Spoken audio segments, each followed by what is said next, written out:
திருவாசகம் போற்றி, திருக்கைலாய பாம்பரை ஒட்டி சம்பந்த சரணாலய திருவாசகத்தில் ஆசை தொத்து ஒரு மந்திரம் நடக்குது. அந்த ஒரு மந்திரத்தில் திருமால் தேடி அறிய முடியாத திருவடின்னு சொன்னார். அதற்கான காரணத்தை எடுத்து சொன்னோம். அதுபோல் எனக்கு அருளை தந்தாய். அது ரெண்டாவது அவர் திரும்பவும் அருள் கேட்கிறார். அருளை பெறுவான்னு ஆசைப்பட்டேங்கிறதுக்கு சிவபோகத்தை கேட்கிறார் அப்படின்னு முடிச்சிருந்தோம். ஒரே மந்திரத்தில் 2 முறை அருள் வருகிறது. ரெண்டாவது வர்ற அருள் எனக்கு எல்லாமே கிடைச்சிட்டு என்ன கிடைக்கல? சிவபோகம் கிடைக்கல. சிவபோகத்தை தாருங்கள்னு கேட்கிறார். அதில் 2வது மந்திரம் தான் மொய்ப்பால் நரம்பு கயிறாக என்று தொடங்குகிற மந்திரம். அதற்கு பொருள் எழுத போகிறோம். எலும்பு, மூளை,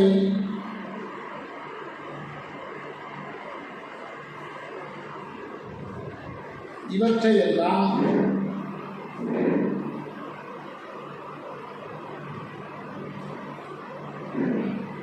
பால் போன்ற வெண்மை நிறமுடைய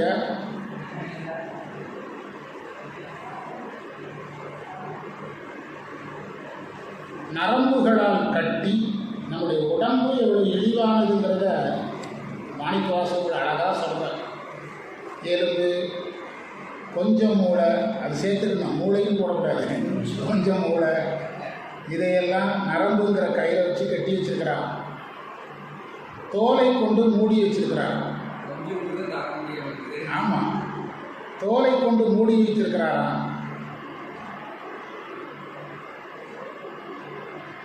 தோலை சட்டையாக கொண்டு மூடியிருக்கிறார்கள்.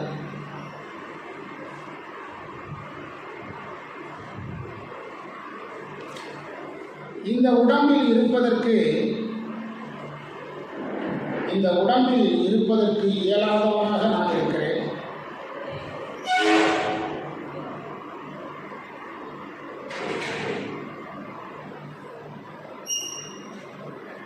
அரசனே,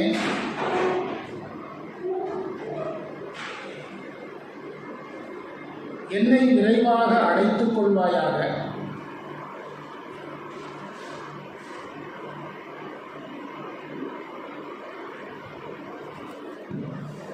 எவ்வளவு உயர்ந்த பதவியில் இருப்பவர்களுக்கும்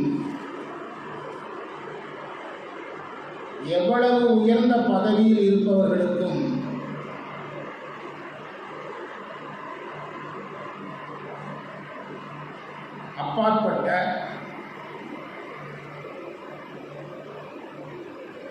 கிடைப்பதற்கு அரிய மருந்து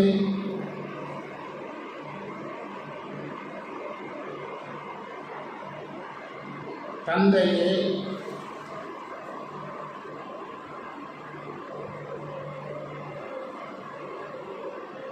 பெரியவனே,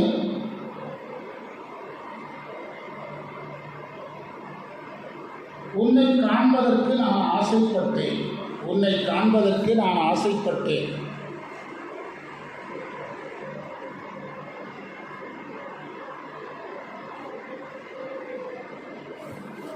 இந்த மந்திரத்தில் ஒவ்வொரு கருத்தையாக எடுத்து விளக்கலாம். முதல் கருத்து, உடம்பினுடைய இழிவை பேசுகிறார்.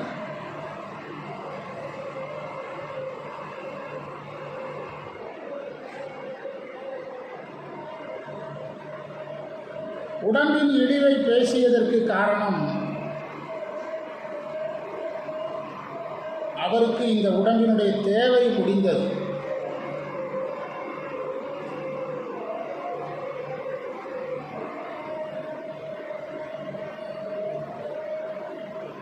மாணிக்கவாசகர் பேசுவது போலவே நாமளும் பேச முடியாது.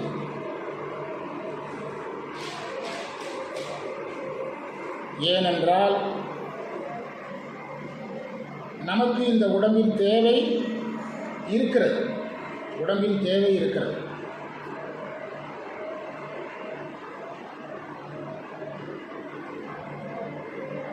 சரியை செய்வதற்கு உடம்பு வேண்டும்.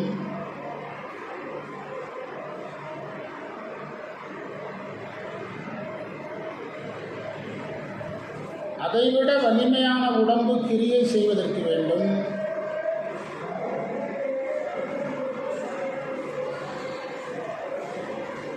அதைவிட வலிமையான உடம்பு ஞானம் செய்வதற்கு வேண்டும்.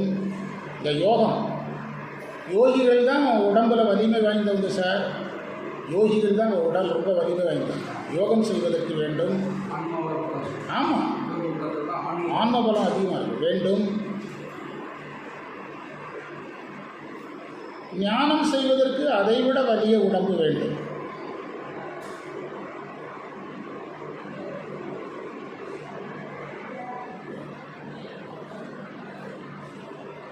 ஆனால் மாணிக்கவாசகர் இந்த 4 மார்க்கங்களையும் நிறைவு செய்தவர்.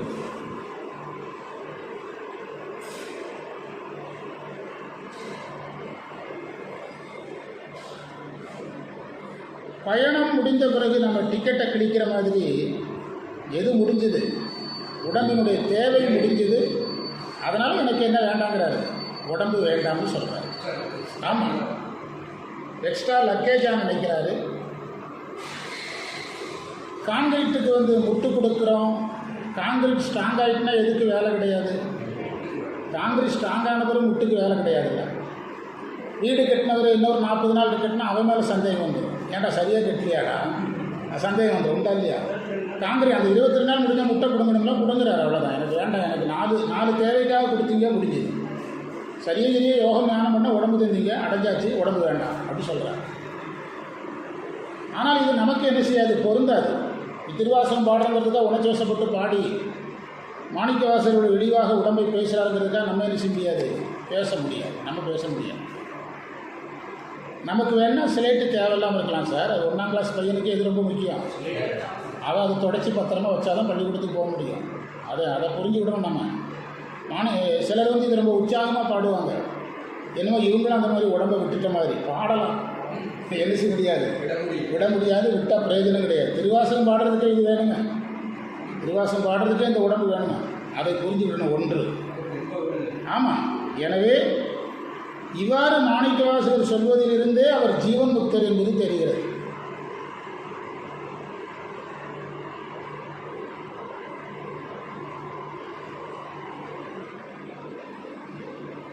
உடம்பை வெறுப்பவர்கள் 2 வகை.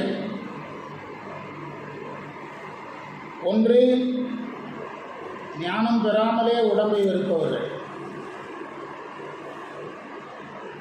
சிலர் பார்த்தீங்கன்னா ஒரு பக்குவம் இருக்காது. ஆனால் ட்ரெஸ்ஸு, கோலம், மாலை, திருநீர்லாம் ஆள் பார்த்தா வித்தியாசமாக இருக்கும். என்னமோ நிறையா அடைஞ்சிட்ட மாதிரி இருக்கும். என்னங்க சார் நிறைய இந்த உடம்பை வச்சு என்ன சார் பண்ண போகிறோம், நமக்கே பாடம் நடத்துவாங்க. ஞானம் வராமலே உடம்பை வெறுப்பவர்கள். ஆனால் சைவம் சொல்கிறது யாரைத்தான், உடம்பை வெறுக்கலாம் எப்போ, ஞானம் வந்தவர். அதை மாணிக்கவாசகர் செய்து காட்டுறார்.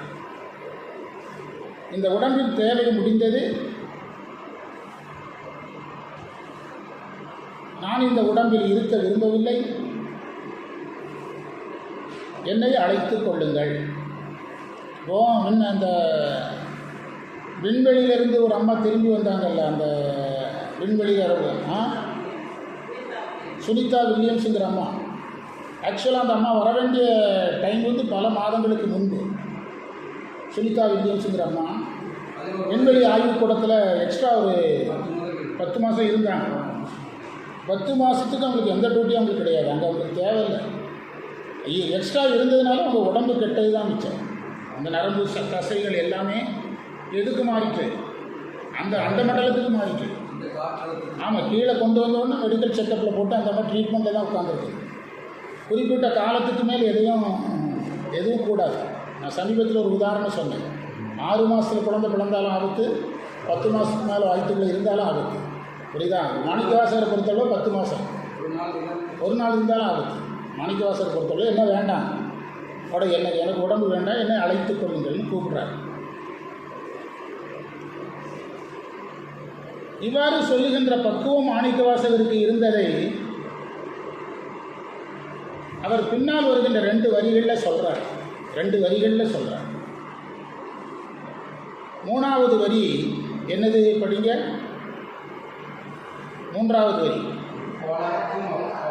எப்பாலவருக்கும் அப்பாலாம்னு சொல்லும்போதே சிவனை யாராக புரிந்து கொண்டார்? முழுமுதற் பரம்பொருளாக புரிந்துள்ளார். 3வது வரியில் அவர் சிவனை முழுமுதற் பரம்பொருளாக புரிந்தது தெரிகிறது.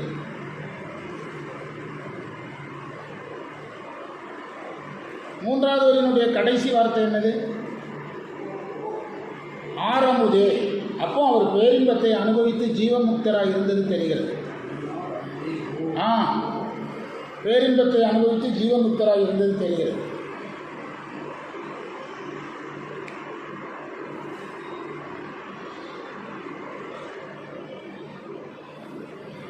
அம்மானே என்ற சொல்லுக்கு அழகான பெரியவனேன்னு அர்த்தம். அம்முன்னா அழகு. ஒரு குழந்தைக்கு அம்மா தான் அழகு. அதனால தான் அம்மா என்ற வார்த்தை தமிழில் வந்தது. ஒரு குழந்தை ரசித்த முதல் அழகு யார்? அம்மா. அதனால தான் அம்மாங்கிற வார்த்தை வந்தது. பிடிக்கும். அதனால் அழகிய பெரியவனே. இந்த அழகிய பெரியவன் எப்பால் அவருக்கு அப்பால். இதெல்லாம் மாணிக்க வாசகர் யாராக இருந்ததற்கான பிரமாணம்? ஜீவன்முக்தராக இருந்தவர். ஜீவன்முக்தராக இருந்து பேரின்பத்தில் இருந்தார். கடைசியில் ஒரு வார்த்தை சொன்னார், நான் உங்களை பார்க்க ஆசைப்படுறேன்னு. இந்த பதிகம் ஒரு அரிய பதிகம். முதல் மந்திரத்தில் அருளை பெறுவான் ஆசைப்பட்டேனாரு. 2வது மந்திரத்தில் அப்பா காண ஆசைப்பட்டேனாரு. 3வது மந்திரத்தில் ஆவா என்ன ஆசைப்பட்டேன். இதையெல்லாம் பட்டியலிட்டிங்கன்னா அந்த பதிகத்தை வேறு மாதிரி ரசிக்கலாம். அப்படிப்பட்ட உன்னை நான் என்ன என்ன என்ன செய்ய ஆசைப்படுகிறேன்? காண்பதற்கு ஆசைப்படுகிறேன். காண ஆசைப்படுகிறேன் என்பதன் பொருள் நான் பரமுக்திக்கு ஆசைப்படுகிறேன் அர்த்தம். நான் பரமுக்திக்கு ஆசைப்படுகிறேன்.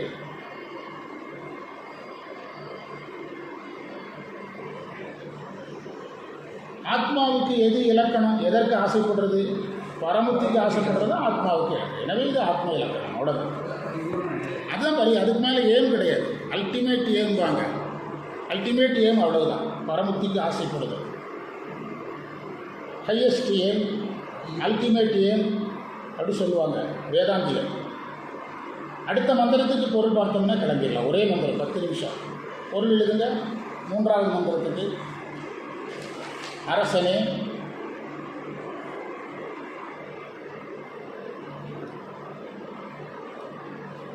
நடனம் புரிபவனே,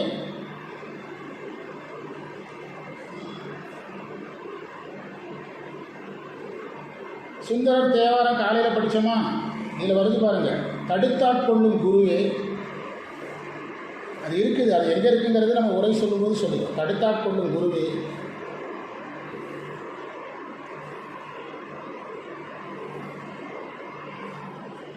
இந்த உடம்பு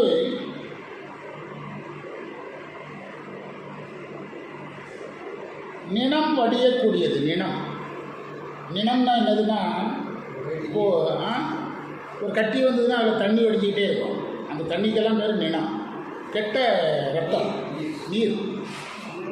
நினம் வடியக்கூடியது. கையில் ஒரு கட்டி வந்ததுன்னா அது சலம் வடியதில்லை, அந்த கெட்ட நீர் வடியக்கூடியது. ஈக்கள் வைக்கக்கூடியது. ஆமாம், அதான் சொல்கிறேன். ஈக்கள் வைக்கக்கூடியது.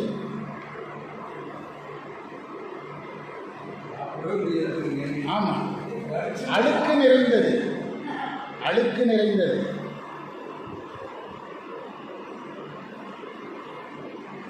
நடமாடும் வீடு, மொபைல் ஹவுஸ். நடைக்கூடம்ங்கிற அழகான வார்த்தை. நடைக்கூடம். கூடம்னா வீடு, நடைக்கூடம்னா மொபைல் ஹவுஸ். இது ஒரு நடமாடும் வீடு.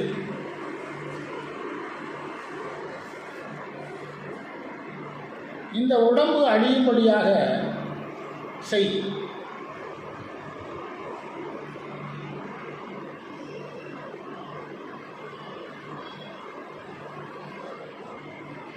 என்னை அழைத்துக்கொள்.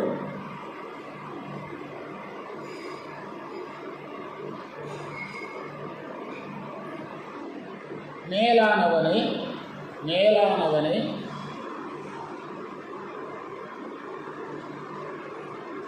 தேவர்களுக்கு அரியவனே,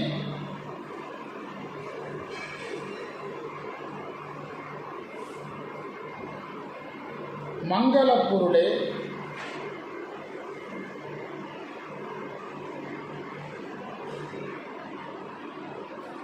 அழகான பெரியவனே,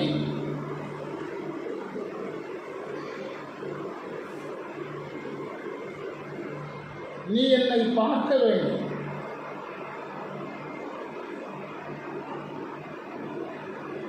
நீ என்னை பார்த்து இரக்கப்பட்டு பேச வேண்டும்.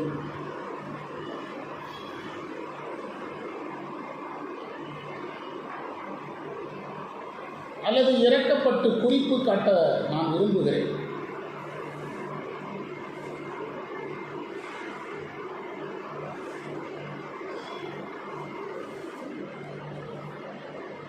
இந்த மந்திரத்தில் இது என்ற வார்த்தை உடம்பை குறித்தது.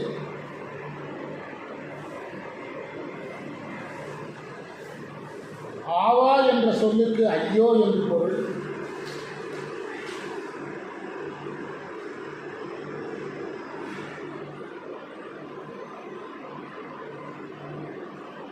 காத்து என்ற சொல்லுக்கு தடுத்து என்று பொருள். இப்படியே மணிக்கணக்கில் நாள் கணக்கில் ட்ரைனிங் எடுக்கணும் சார். நம்ம திருமுறையில் திருவாசகத்தை எல்லாம் பழக்கி விட்டுலாம், எல்லோரும் பேச வச்சிடலாம். எல்லாருக்கும் ஹெட்டு போட்டு எல்லாம் அந்தந்த ஏரியாவில் நம்ம ஆட்களை 10-20 பேரை இறக்கி விட்டுருவோம். இவங்க சொன்னால் இப்போ அம்மா சொன்னாங்க வெளிநாட்டுக்கு போகிறதுன்னா, நான் சொன்னேன்ல அவர் சொல்லி பிடிக்கல. எங்கள் அக்கா வீட்டு திருமணத்தில் எங்கள் மச்சான் வந்து பாம்பேயில் அண்ணாச்சிகள் சங்க தலைவர், பாம்பே ஸ்கூல் கரஸ்பாண்டாக இருந்தார். இப்போ இல்லை, அவர் இப்போ ஒரு மகன் இருக்காங்க. பாம்பேயில் உள்ள அத்தனை தமிழ்ச்சங்கத்தினுடைய பத்திரிக்கை வச்சு தமிழ்ச்சங்கத்துக்கு ஆள் வந்து அந்த மொழியெல்லாம் என்னது நான் தான். தமிழ்ச்சங்கத்துக்காரங்க மூலமாக தான் வெளிநாட்டுக்கு போக முடியும். வெளிநாட்டுக்கு அனுப்புறதே யார் தான்? தமிழ்ச்சங்கத்துக்காரர். அத்தனை தமிழ்ச்சங்கமும் இந்த அண்ணாச்சிகள் சங்கத்துக்கு கட்டுப்படும். ஏன்னா அண்ணாச்சிகள் சங்கம் தான் அந்த ஸ்கூல் நடத்துகிறான். தமிழர்கள் குழந்தைகள் 3000 பேர், பாம்பேக்காரன் குழந்தை 3000 பேர், 6000 பேர் படிக்காங்க. ஆமாம்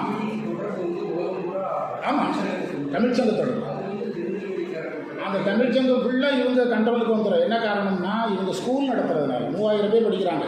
பாம்பேக்காரன் பிள்ளை 3000 பேர் படிக்குது. தாராவியில் தமிழர் குழந்தை 3000 படிக்குது. சரத்குமார் உட்பட எல்லா தமிழ் நடிகர்கள் போனால் அங்கே தான் தங்குவாங்க, அந்த ஸ்கூலில் தான் தங்குவாங்க. நாங்கள் 2 நாள் இருந்துட்டு வந்துட்டு பாம்பேக்கு பிளேனில் போயிட்டு வந்தோம்.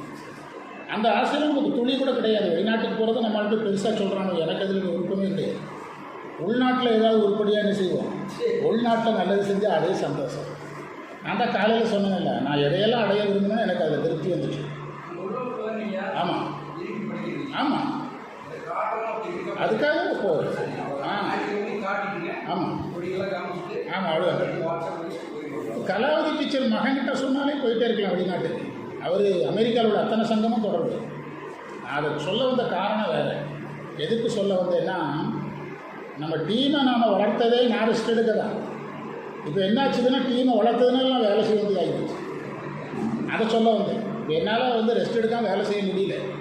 ஆனால் வேலை செய்ய வேண்டிய கட்டாயம். இப்போ என்னாச்சுதுன்னா இப்போ தான் எனக்கு வேலை கூடுது. என்ன நேரத்தில் வேலை கூடுது?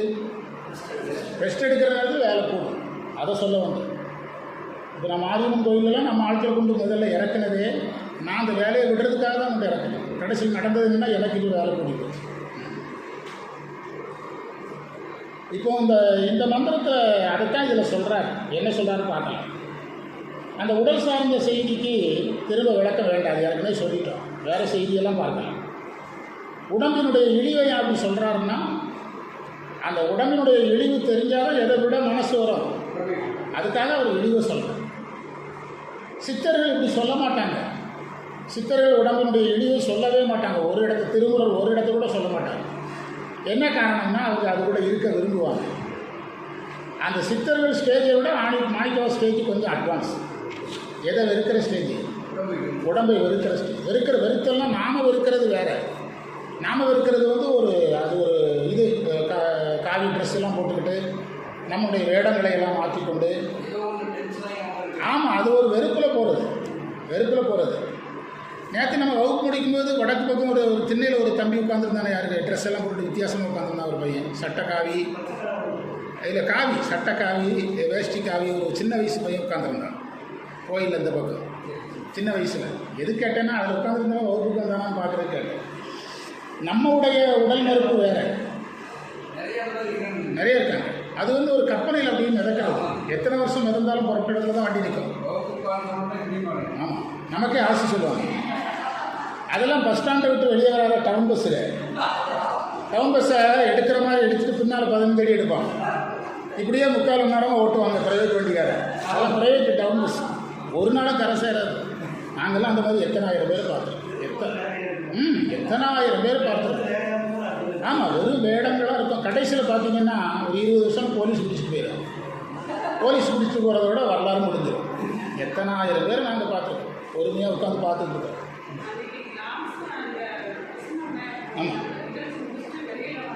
ஆமாம் ஆமாம்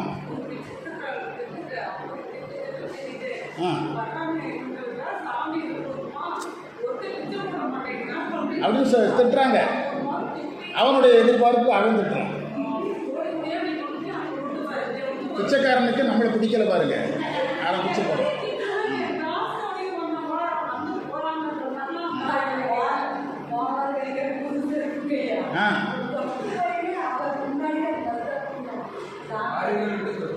அப்படியே செருக்குவார், அதுக்குள்ளே தொட்டு போயிட்டேன். ஆமாம் ஆமாம் ஆமாம் ஆமாம். அப்படியா? ஆட போவாங்க.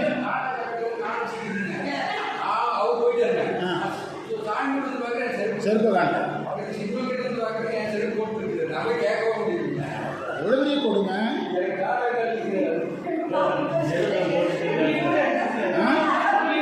எடுத்துருக்கிறேன்.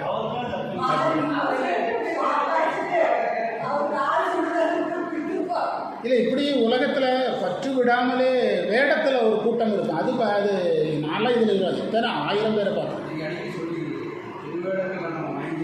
வேடங்களில் மயங்கி நான்லாம் நிறைய பார்த்தேன். ஒரு தடவை ஆமாம் நான் போட்டு விட்டாங்க. எல்லாம் அங்கே உட்காந்துருக்கேன்.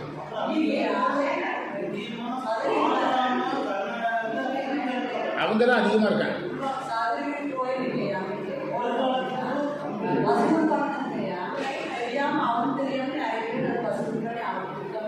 போயிட்டாங்க பார்த்தீங்களா?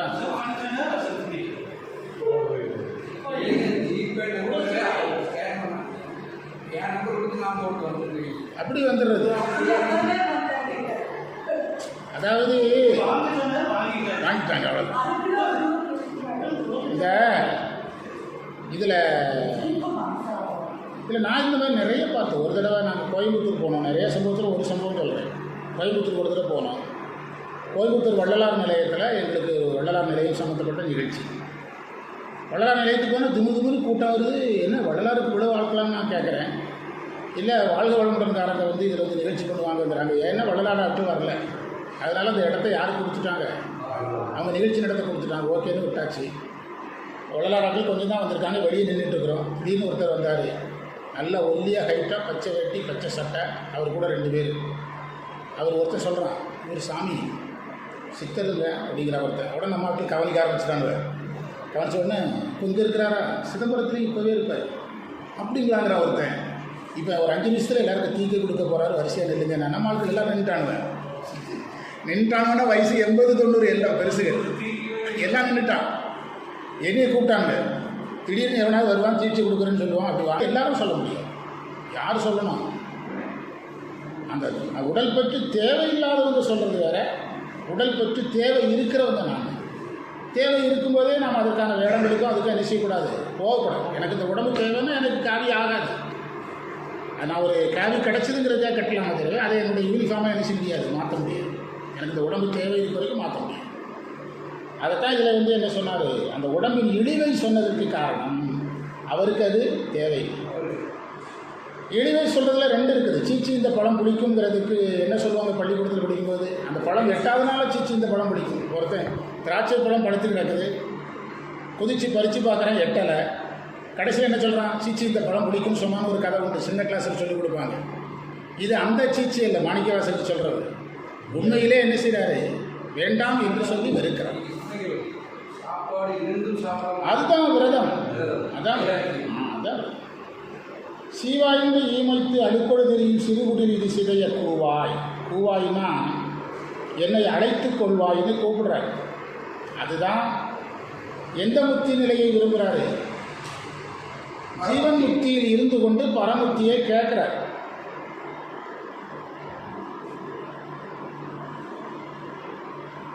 இந்த மந்திரத்தில் வெளிப்படையாக இறைவனை குருவேன்னு கூப்பிடுறாரு.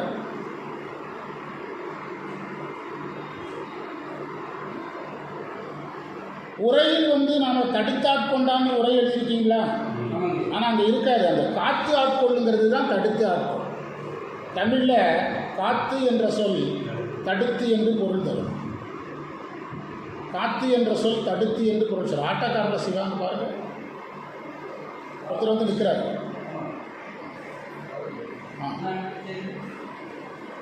ஆட்டக்காரர் தான். ஆமாம். என்ன சொல்ல? காத்து என்பதற்கு என்ன பொருள்? தடுத்து என்று பொருள். தமிழில் காத்து என்பது தடுத்துன்னு வரும். ஒருத்தர் சாலையில் நடந்து போகிறாரு. பின்னால் இருந்து ஒரு பைக்கு 80 கிலோமீட்டர் ஸ்பீடில் அவர் மேலே மோத வேண்டியது. நம்ம டக்குன்னு கையை பிடிச்சி தூக்கிடுறோம். அவர் என்னை காப்பாற்றினாருன்னு சொல்கிறாருல்ல, உண்மையில் காப்பாற்றினோமா தடுத்தோமா? அதுதான், ரெண்டும் ஒன்று தான். நேற்று டிவியில் ஒரு நியூஸ் பார்க்கணும். ஒரு பையன் விளையாட போகிறான். மழை பெஞ்சிட்டு இருக்குது அந்த ஏரியாவில். கரண்ட்டு கம்பி அறுத்து கிடக்குது. அந்த பையனுக்கு கரண்ட்டு பிடிச்சிட்டு அந்த வழியாக ஒரு பையன், கண்ணன்னு பேர், அவன் 2 வீலரில் டூ வீலர் தூக்கி தூர போட்டுட்டு ஓடி போய் தனக்கு கரண்ட்டு பிடிக்காமல் பாதுகாப்பாக அந்த பையனை வெளியே எடுத்து காப்பாற்றிட்டான். அவங்க அப்பா அழுறான் டிவியில், கண்ணன் இல்லைன்னா எங்கள் குடும்பமே இல்லைங்கிறான். அப்புறம் அவர் வேலை பார்க்குற கம்பெனியில் அவருக்கு விழா எடுத்து கேக் விட்டுறாங்க அந்த தம்பிக்கு. சின்ன பையன்தான். ஆமாம். அவர் சொல்கிறான், எங்கள் ஏரியாவில் எப்போவும் இப்படி தான் நடக்கும், கவர்மெண்ட் இதெல்லாம் பார்க்கணும் அப்படின்னு அக்கறையோடு தான் பேசுகிறேன்னா தவிர தான் செஞ்சதை சொல்லவே மாட்டேன். முகத்தில் அவன் சமூக சேவை தெரியுது. ஆமாம், அதெல்லாம் அது. இப்போ செருப்பு நம்ம காலணி அணிகிறோம். காலணி நம்மளை காப்பாற்றுது. ஆனால் உண்மையில் தடுக்கிறதுனால தான் காப்பாற்றுது. இப்போ நீங்கள் கிராமங்கள்லாம் பார்த்தீங்கன்னா, நீங்கள்லாம் முள்ளில் நடந்து பெரிய பழக்கம் இருக்காது. கிராமங்களில் முள்ளு மேலே சாதாரணமாக நடப்பாங்க. பெரும்பாலும் மரக்கட்டை செருப்பு வச்சுருப்பாங்க. இந்த கிழுவ மரம் இருக்குது பாருங்கள். எங்கள் ஏரியாவில் எங்கள் அப்பாலாம் சொந்தமாகவே செருப்பு செய்வார். கிழுவ மரத்திலோட கட்டை இருக்கிறது, நல்ல தடியான கிழுவ மரத்தை கட் பண்ணி அதை மர வேலைக்காரங்கிட்ட கொடுத்து ஒளி வச்சு செதுக்குவாங்க. எங்கள் அப்பாலாம் சொந்தமாகவே ஒளியை வச்சு செதுக்கி அவரே செருப்பு செஞ்சுருவார். மரக்கட்டையில் செருப்பு, அப்போ எந்த முள்ளுக்கு மேலேயும் அதை செருப்பை வைக்கலாம். வச்சு நடந்து இயந்திர மனிதன் மாதிரி போயிட்டே இருக்கலாம். அப்போ அந்த முள்ளை அது தடுப்பதே காப்பாகிறது. எனவே காத்தல் என்பதன் பொருள் என்னது? தடுத்தல். அதைத்தான் சுந்தரருக்கு அப்படியே பொருந்துகிற வார்த்தை. புரியுதா? காத்தாட்கொள்ளும் குருமணியே. அதனால தான் காலையில் சுந்தரரை யாராக பாருங்கன்னு சொன்னோம். இந்த திருவாசகத்தை நேற்று நடத்தியிருந்தோம்னா இன்றைக்கி அது பிரமாணமாக உள்ள வந்திருக்கும். சுந்தரருக்கு இறைவன் வந்தது குருவாகன்னு படித்தோமா? இங்கே தடுத்தாட்கொண்டது யாருங்கிறாரு? குரு. இதுதான், புரியுதா? குருமணியே போகலியாண்ட எங்கே இருக்குது? சிவபுராணத்தில் இருக்கிற வார்த்தை இந்த பதியத்தில் இருக்கு. தேவே, அந்த தேவே, கோவே, நடனம் ஆடுபவனே, சிவனே, இது எல்லாம் என்ன அர்த்தம்னா ஒரு ஜீவன்முக்தன் அடிக்கடி நிலைக்கிற வார்த்தை. ஜீவன்முக்தனுக்கு தான் இந்த வார்த்தை ஞாபகம் வந்துக்கிட்டே இருக்கும். ஆமாம், அவன் இறைவனை யாராக பார்க்குறான்? நிகரற்ற பொருளாக பார்க்குறான். இறைவனை நிகரற்ற பொருளாக பார்க்கறதுனால அவனுக்கு இந்த வார்த்தைகள் ஞாபகம் வந்துகிட்டே இருக்கும். சீருடையானை அவன் சொல்லி தேவே, கோவே, சிவனே. அந்த சிவனே என்பது அது எல்லாமே இதற்கான பொருள் தான். சிறிது என் முகம் நோக்கி அவர் என்ன சொல்கிறார் தெரியுமா? மாணிக்கவாசகருக்கு ஜீவமுக்தனாக இருக்கிறது பிடிக்கல. பரமுக்தி வரைக்கும் ஒரு உயிர் ஏங்கி கொண்டு தான் இருக்கும். ஜீவன் முக்தனாக இருந்தாலும் அவர் சராசரி மனிதன் கூட தானே இருக்கணும். அவங்க இப்போது உங்களை நீங்கள் ஒரு பள்ளியில் ஒரு கல்லூரியில் படிக்கிறீங்க. நீங்கள் படிக்கிறதுக்கு கல்லூரியில் இருங்க சார்னா இருப்பீங்க, அல்லது கல்லூரியில் ஒரு பேராசிரியராக இருங்கன்னா இருப்பீங்க. அடுத்தவன் படிக்கிறதுக்கும் நீங்கள் கல்லூரியில் இருங்கன்னா இருப்பீங்களா? மாணிக்கவாசகர் நிலமெல்லாம் அதுதான். எல்லா பயிலும் நல்லா இருக்கணும், கொஞ்ச நாள் ஊரில் இருங்கன்னா அதுக்கு நான் என்ன இருக்கணும் அப்படின்னு கேட்குறேன்.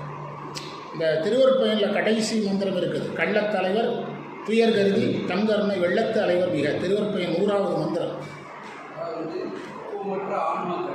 காப்பாற்றுறதுக்காக இவங்களை இறைவன் பெண்டிங்கில் போடுறான். நம்மளாக இருந்தால் என்ன சொல்லுவோம்? அவனெல்லாம் சரியாகலன்னா நான் எதுக்கு வெயிட்டிங் பண்ணணும்னு கேட்போம்ல. மாணிக்கவாசகர் இப்போ அதுதான் கேட்குறாரு. நான் இப்படியே உட்காந்துக்கிட்டு எவ்வளோ நாளைக்கு தான் இருக்கிறது? நம்ம ஆட்கள் தேர்வானா பரவாயில்ல, அவர் ஒன்றும் தேரவும் மாட்டேங்குது. அதனால் நான் என்னையை கூப்பிடுங்க அவர் சொல்கிறாரு. இப்போ புரிஞ்சுட்டு அவங்களுக்கு அந்த என்ன சொல்கிறாருன்னா, என் முகம் நோக்கி என்னுடைய முகத்தை நேருக்கு நேர் பாருங்கிறார். பார்த்து ஐயோ பாவம்னு ஒரு வார்த்தையாவது சொல்லுங்கிறார். சிறிது என் முகம் நோக்கி ஆவா ஆவான்னு சொல்லுங்க சார். அதாவது எங்கள் டிபார்ட்மெண்ட்டில் வந்து நிறைய வகை இருக்குது. என்னுடைய டிபார்ட்மெண்ட்டில் இருக்கிறது தான் நான் அனுபவமாக சொல்ல முடியும். எங்கள் டிபார்ட்மெண்ட்டில் நானெல்லாம் ஒரு 10 ஹெச்எம் பார்த்துருப்பேன் 30 வருஷத்தில். சில ஹெச்எம் வேலை சொல்கிறதுக்கு முந்தையே போயிடுவாங்க. இந்த வாத்தியாராக இருந்தாலும் கிளர்க்களாக இருந்தாலும் வேலை சொல்கிறதுக்கு முந்தையே வேலையை செய்வாங்க, விழுந்தடிச்சு செய்வாங்க.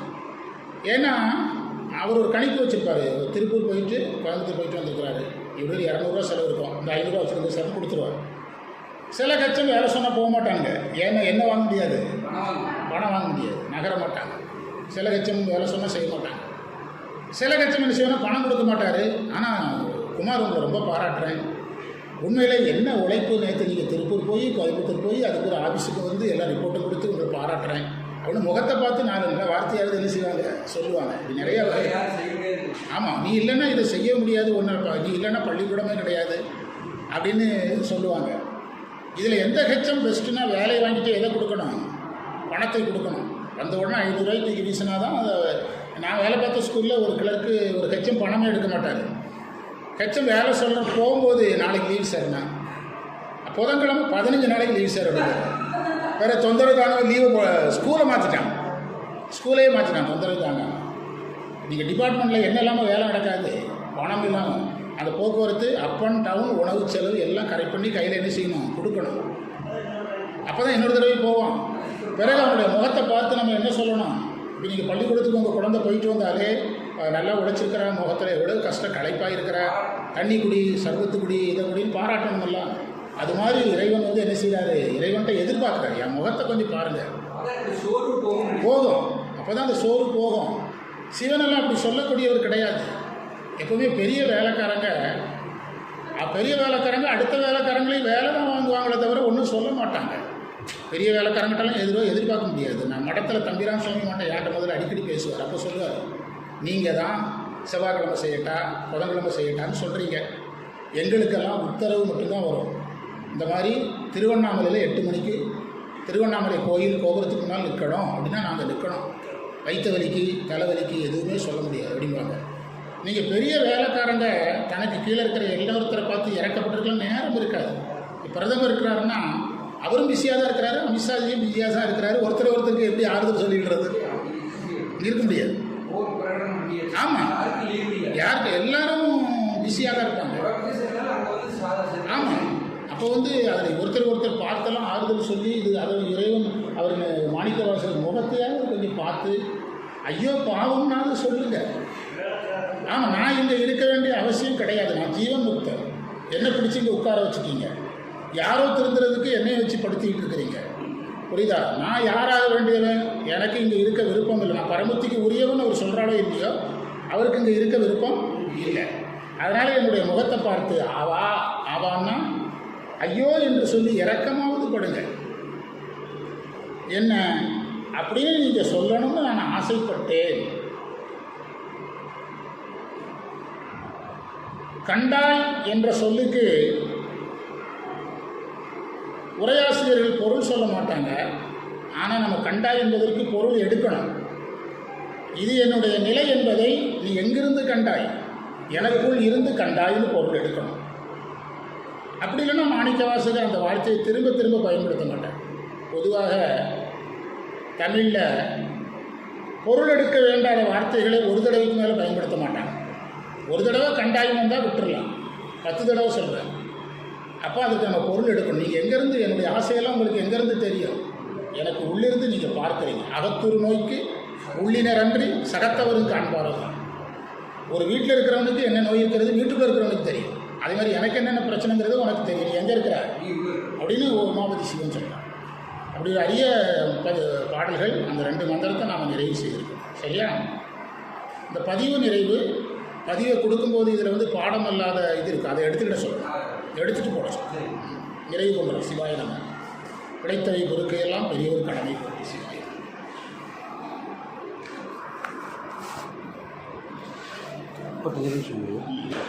போய் இந்த